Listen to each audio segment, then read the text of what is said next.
Alright guys, welcome back to Formula 1 news. Big rumours emerging today as to whether there could yet still be a future for Sebastian Vettel on the starting grid in this sport. Audi are reportedly interested in 2 drivers for their new project, and their number one target is to bring Sebastian Vettel out of retirement. Would he do it, especially if the car is competitive? Very much intrigued to hear your thoughts in the comments below. Hit the like button if you enjoy. Subscribe if you're new as always. These 2 drivers are important topics of conversations we will get to in a second, and you guys might well have noticed it's 3 years ago today where Sainz was announced to be replacing Vettel, right, to join Ferrari, replacing Papaya with Ferrari Red, and obviously at McLaren he was working with Andreas Seidl, who is now working at, well, the new Audi project at Sauber. He's the CEO over there. Expected that when Alfa Romeo Sauber becomes Audi Sauber or just Audi, he will step back into a team principal role as he had at McLaren, and he might want to bring over people that he's familiar with, and we'll get to that in a second. You guys might have seen over the last few days lots of rumours about changes on the grid, right, over the coming months even. We might see Nick de Vries get the red card, as Helmut Marko said, and look, if Helmut Marko is saying that Nick de Vries has got the yellow card but not yet the red, and it seems like Red Bull feel like he's not the guy for the future of their programme, he's probably gone at some point. Who comes in and said Riccardo, Lawson, Iwasa or other names have been in the conversation, but changes before the end of this year to the grid would not be out of the realms of possibility, and certainly changes next year and beyond are definitely going to be happening. What this means for Sebastian Vettel, though, we really don't know. Would he actually want to have retired if last year's car was any good, the Aston Martin, right? Would he still be on the grid if last year's Aston Martin was as competitive as this year's is?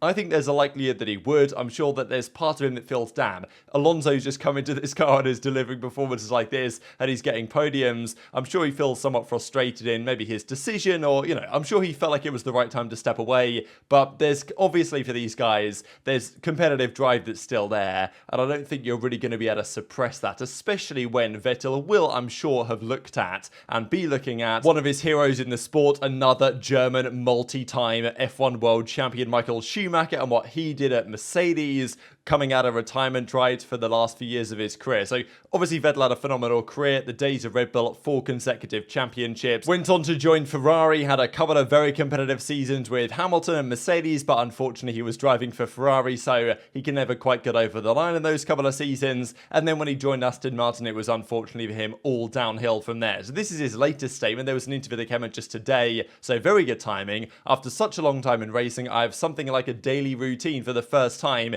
It took me some time to get used to it. Most of all, I enjoyed the time with my kids, and obviously he's got other stuff he wants to work on and think about as well. At first it was strange not being there at the races, but I cope well with it and I follow the sport with great interest. I don't know yet when he will be back in the paddock, is what he says. I'm happy for my former team, right, getting these P3s. They've been working hard for the last few years as well. It's nice to see them win some trophies now, but I'm sure part of him thinks, damn, yeah, I wish I was the guy still in that seat in part, but I'm sure he doesn't regret his decision, but especially given the information that he had at the time.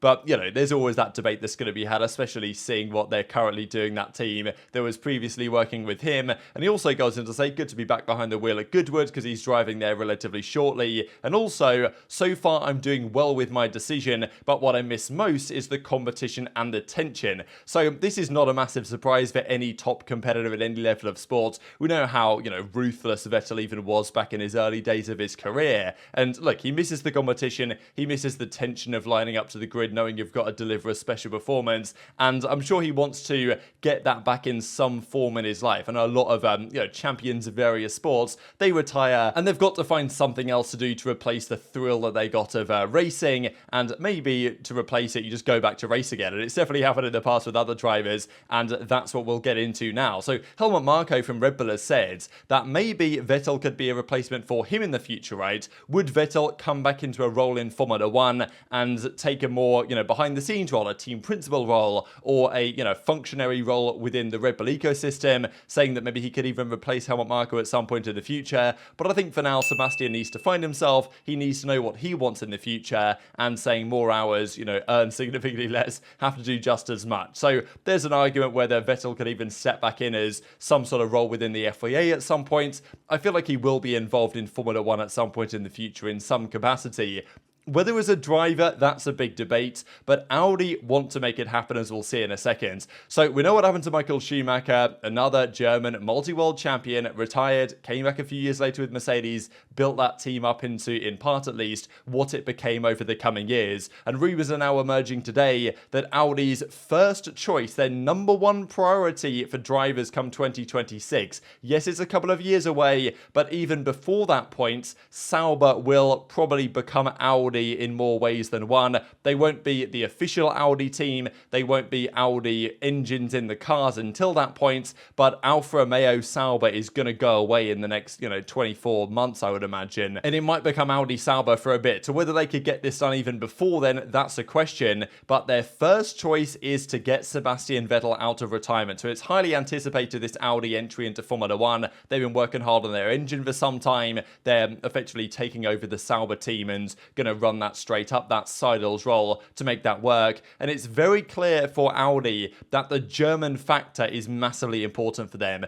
They, of course, have got Andreas Seidl into the team. German engineer probably will be the team principal for these guys. They also have made a very keen point that Mercedes-Benz, despite kind of being a German German company, right? But the team doesn't feel particularly German. They do all their stuff out of the UK, Austrian team principal in Toto Wolff, and then British drivers, right? It's more of a British team than anything. So Audi want to come in as the German team and make it very clear that they are the German team, make their engines in Germany, make all their stuff in Germany, and that's how they intend to achieve this. So how do they make it work in terms of drivers? They're going to want at least one German driver, and I would be surprised if they don't look at Mick Schumacher in a couple of years as well. I don't know that many would be excited at the prospect of a Sebastian Vettel-Mick Schumacher partnership, given how well they get on. But apparently Andreas Seidl's first choice as regard to their driver in 2026 is to recall Sebastian Vettel. Now, as it's known, he hung up his helmet. It's no guarantee that he would want to return, but Audi want to make it happen. And if Vettel feels like in 12 or so months that he wants to return, then he will apparently have an open door into this team that might be very competitive. They don't have to worry about the other engine regulations or anything like that. Audi can focus fully on developing for 2026 and possibly produce a very competitive team and outfit come that time. So it might be an ideal opportunity for Vettel. If they can't get Vettel though, they will look to get Carlos Sainz Jr as their plan B effectively. So they're going to 100% want a German driver somewhere in there. Vettel's the ideal, and it's kind of on him almost at this point whether he wants to do it or not. That's the idea at least. Now Carlos Sainz, we know his history with Andreas Seidl at McLaren, and also his father, Carlos Sainz Sr, is a driver for Audi and rally and stuff like this. Have good relationships with the organisation. So that's the other part of things, and that's what we might expect to see. So what do you guys think about this, right? Will Vettel want to return? I'm sure that he misses it in part. I'm sure other parts of him think, I'm quite happy that I'm done with that part of my career. And maybe in 12 months' time, Vettel will feel the same or feel differently. And within 24 months, there's going to be this opportunity potentially on the table here to go to Audi. They're probably going to call Sauber Audi Sauber before 2026, even if they're still using Ferrari engines. Maybe not, but that's at least a possibility. And they have plenty of time to try and persuade Vettel to come out of retirement, especially if he buys into the idea they're going to have a very competitive car, as they really should, given what they're intending to achieve here. And the fact that they're being an absolutely, German team as much as they can.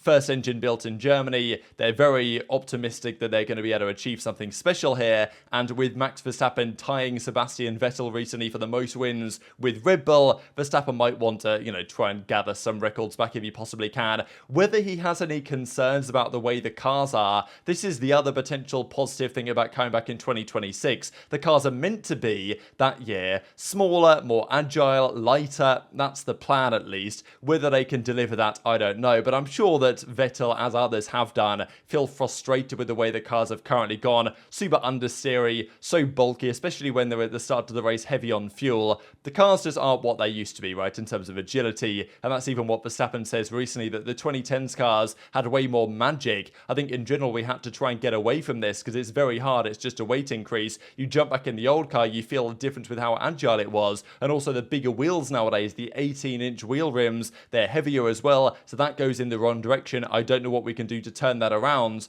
So I'm sure for these reasons, a lot of the current crop drivers are frustrated with the state of the cars, as I'm sure was Sebastian Vettel in part, given the cars that he drove when he first came into the sport. But if 2026 the regulations change, the cars are smaller, more agile, nimbler, lighter, kind of more like what we had in the early 2010s, if any luck, then that might be another reason why Vettel thinks, you know what, this actually might be a rather good idea. So very much intrigued to your thoughts in the comment section below. Just a couple of interesting things to close out with. I thought this was quite remarkable in a way from Stefano Domenicali. Obviously, we know that all these organisations and countries around the world want to do a Grand Prix. The French Grand Prix has gone off the calendar this year. They got rid of Paul Ricard and they made some changes to the calendar over the last year or so. And Domenicali says, look, if you want the French Grand Prix to return, get President Macron to talk to me. If President Macron wants to talk to me about a possible return to the French Grand Prix, I will be there for it. I find this quite remarkable, right? That, Formula One is like, look, if you want to make this happen, send your literal head of stage, right? The president's got to speak to me. Anyone else but the president, I'm not interested. If the president wants to speak to me, I'll do it. Seems pretty remarkable, right?